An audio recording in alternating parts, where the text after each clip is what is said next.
Hello everyone, Chris here, and in this video we're going to be talking more about boleos and setting up the base for them. So I know some of you might be looking for these high, really fancy boleos. We're not going to get there at this video. Um, but we'll set the base in order to safely get there and to safely practice them and have fun with them. So the idea behind them is where do they start from? How do we stay in control without getting tensed? And how do we make sure that they don't interfere with the lead that we are receiving from our partner? Because many times we get maybe overexcited, or we're trying to connect all the dots, but they are not really connecting in the right way, and we cause trouble to our partner work. So that's what we're going to be focusing on. We're going to be focusing on keeping a calm energy and finding out how the boleos connect to our pivots and to our steps and to our overall technique as we've explored it in the last few weeks. So with no further ado, here we go. So we're going to start with finding our anatomical center that we were talking about last week. So create a little bit of pressure at that spot with your knuckles and gently start moving from side to side, and try to pick up any movements that are happening internally, any sensations. Try to find the legs, the ribs, the different muscles around that center, and gently feel things out. That's what we want to do. Just feel things out. And of course, you can take more time than what I just did. Feel free to extend the time. And when you're ready, you're gonna go from one foot to the other. Again, slowly exaggerating those movements, the side bend and the twist that we've been talking about in the last few videos. However, this time you know exactly where the focal point is, and it's that anatomical center that we've been talking about. So try to start the movements from there, from the middle of your back. And when I'm saying the movements, I'm not only talking about the upper body, but also about the lower body. So in our last email, we were talking about how the legs through the psoas connect to that anatomical center. And so that's how the legs are connected. In this phase, I am trying to dial things down so much that you can't even see the movements. So that's what I want you to go. I want you to go really internal to minimize it so much, and you would have to go slower and make smaller steps because the body is not there to help you. Make it really small, tiny, so no exaggeration whatsoever, but feel it happening, feel those movements happening internal. Then when you're ready, you go back to dialing it up and exaggerating. So what I want you to notice here is one thing, that the rhythm is the same. So it's step, tap, and tapping I'm referring to the tap of the heels, which of course is kept the same from from exaggerating to going internal. It's kept the same. Even though we're going slower, the rhythm is the same. Step, tap, step, tap, step, tap. And notice how much time we spend stepping and how much time we spend tapping. So it's just a little touch. So almost the legs are working here as a pendulum almost. They're coming in and then they're going out. Coming in, going out. just changed orientation here so you can see it. This is the exaggeration mode, and of course feel free to do this for as long as you want. Notice also that the toes are not parallel to the mirror, to the wall, I'm sorry. And this is minimizing it, making it very internal. You can see glimpses of it, so you can see that my hips are not exactly square and my shoulders are not exactly square, so there is a little glimpse of those movements. The smaller and more internal you go, like I'm doing here, the better. Try to be very secretive about this, but still notice, even here, the toes are not square. There's always that slight opening, slight V that we create with our between our 2 feet, and we transition to a normal step. So not exaggerating, not minimizing. So you can see there is a little bit of a twist and a little bit of a side bend in the body. Maybe it's going to be more in your body and or less. That's fine. I just want you to be aware of it. And so, starting from your regular side step, um, pay great attention to these movements, because twisting and side bending, where do we see these movements again? In pivots. And that's exactly what we're going to be adding in this section. So, right here. So, the tap actually becomes a pivot. And I want you to focus on a couple of things here. One, let's see, find these movements, and I'm going purposely slow so you can see, in your side step. So you need a twist and a side bend. What I'm doing is, and I want you to focus on the upper body here, is I'm identifying these movements and I exaggerate them just a little bit to go into the pivot. Let's see. So there is a little bit of, just a little bit more there coming in as I'm changing from side to side to the pivot. Of course, the movement is not the only thing. The other part that is very important is the rhythm. So we try to not just stop and block, create sticky points, but we want to go from one to the next. So let's see this again. A little bit of an exaggeration, just so you can see. So as I'm shifting the weight, you can see that there is a little bit of a twist and a little bit of a side bend. Exaggerate it and you can get a pivot. Let's see it again. Right there. So these movements are in your step, are in your side step, and that makes a side step a transition node.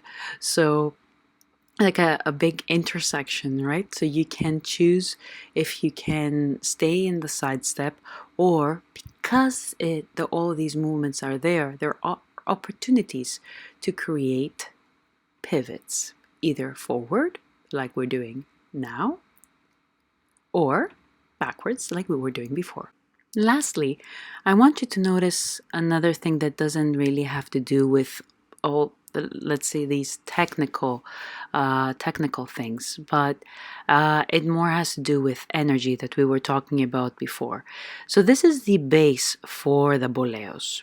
So I want you to notice how I am maintaining the energy throughout the step. So I'm going again slow on purpose, just so you can see that even when I'm exaggerating, I am not creating tension, and I'm not wasting energy here and there. I am not creating bursts of energy through the legs or through the spine, and I am not creating sticky points. So it is a smooth pass through, right? If you can spot it here, a smooth pass through, either going from one foot to the other or going into a pivot and then back to center. So this same energy that we have in our steps, we want to maintain it throughout.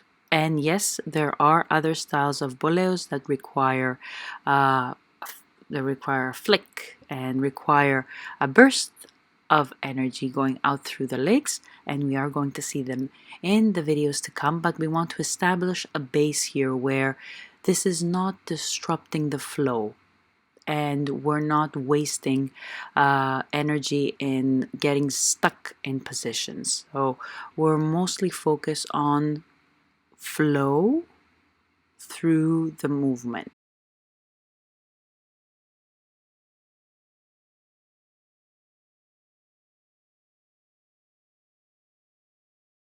And so, as you can imagine, the little twists that we did there are going to be replaced by boleos.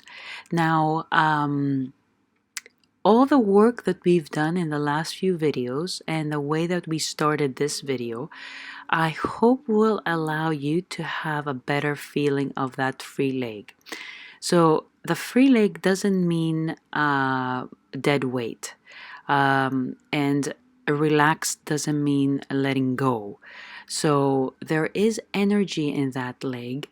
That energy starts from that anatomical center that we've been talking about and is channeled through the whole body. So with exaggerating that those little side bends and twists and sending that energy out through the leg, you can create a boleo low, touching the floor, but within that calm, flowy pace that we've created so far.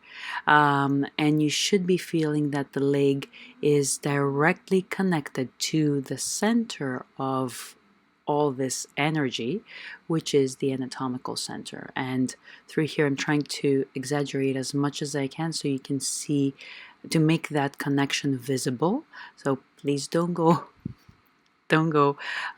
moving with such an exaggerated way, but I think that helps in the video to make it obvious. So the hips, your hips might not, and my hips might not be moving as much when I'm dancing, but it is this movement is definitely there.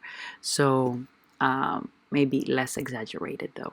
So what we're looking for again is connected upper and lower body movement. And again, here I'm going a little bit slower and I'm exaggerating to show these dots, how we connect these dots from the center into the hips, into the free leg. You should feel that that leg is ready to come back in and take you into that side step. So that means A, no sticky points, just flowing through the pivot. B, no wasted energy. So there it is going to be like a gentle flick out. However, it is not that much to make us feel stuck there at this point. In the videos to come, we'll see how you can create energy to bring that leg up off the floor and hold it up like we see some really nice, beautiful professionals do in so many videos on YouTube. But for now, keep it low, keep it connected, keep it flowing, and most importantly, notice how the lower body connects to what the upper body is doing. It is very important to feel how your legs feel, where your legs are, what are they doing, what's happening to them.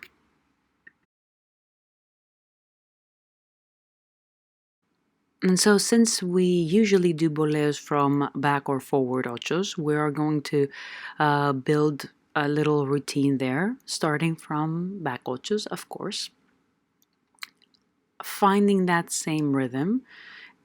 Things are not that much different. It's still a step and a twist. It was exactly what we were doing just before, only we were doing side steps, and now we're doing back steps or forward steps. So the only thing that makes things difficult here is the orientation of the upper body. And I hope that with the videos that we worked on in the last few weeks, you will have found more freedom for the upper body. Now, this is your chance. We're not doing boleos just yet.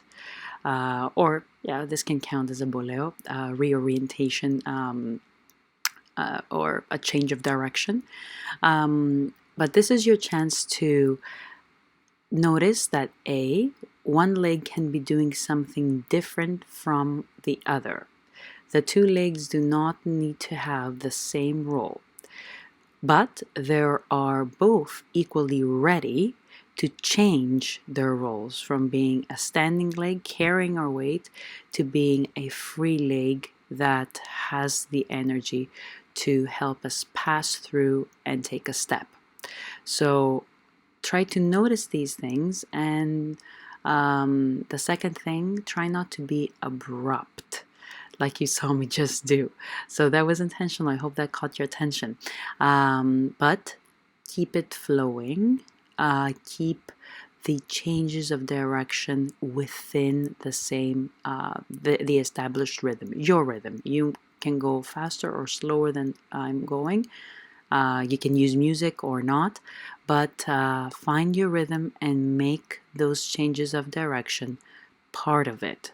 Don't make them sticky points that will throw you off the pattern, the rhythmical pattern you were following.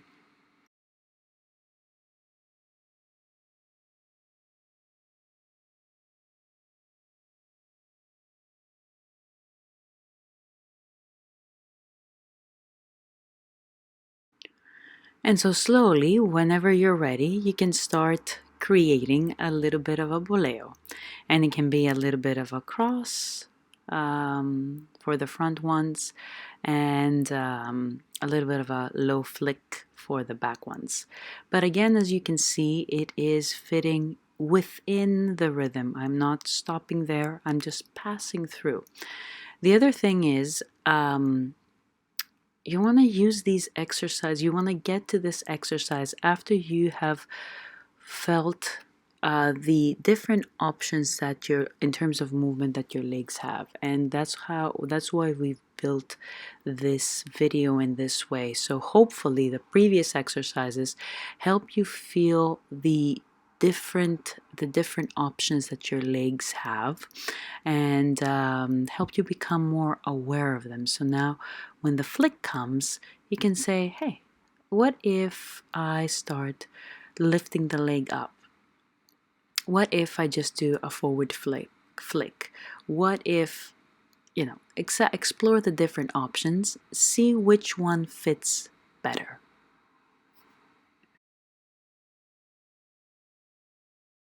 So it's always good to take a couple of minutes at the end to absorb all this new information. So, well, still practicing your tango. So what I'm going to do here is just go back to side steps, but gently press first at the atlas, the top of the spine, gently press, and then moving down to the anatomical center and gently press, and then maybe around the rib cage, very gentle pressure, just to notice how those spots move and they connect between each other. The lower spine and the pelvis. And you want to just, I'm not moving it with my hands or anything, I'm just getting some feedback from it's how the bones are moving within. And so with that note, go from side to side again, exaggerating those movements. Maybe now, after having gone through all these processes. Now the connection is more obvious.